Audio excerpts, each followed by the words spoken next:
Hurricane Melissa struck Jamaica on Tuesday morning, October 28th, as a catastrophic Category 5 storm, the most powerful hurricane ever recorded to make landfall on the island.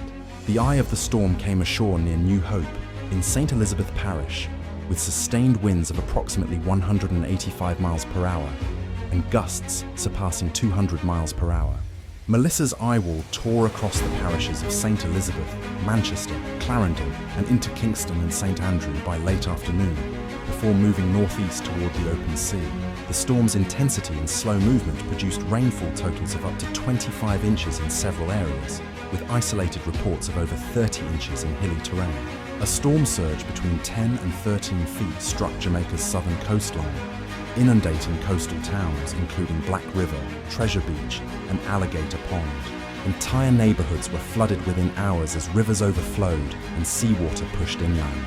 The Office of Disaster Preparedness and Emergency Management confirmed extensive damage to homes, businesses, and public infrastructure.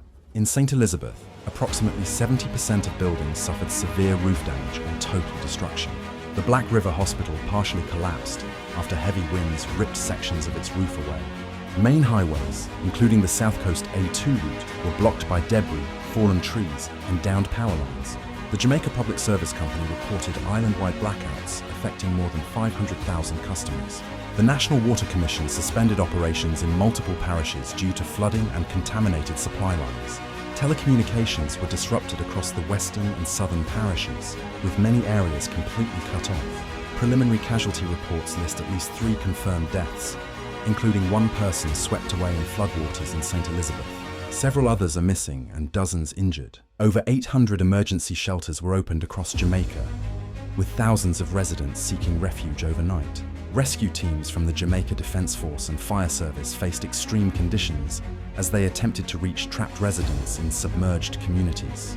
Witnesses describe scenes of chaos, roofs lifted from homes, vehicles overturned, and floodwaters sweeping through entire towns. As of Tuesday evening, the hurricane's center had moved off the northern coast, but continued to batter the island with outer rain bands. Meteorologists warned that additional flooding and landslides would persist for several hours. The government urged all residents to remain indoors and avoid flooded areas as search and rescue efforts continued overnight.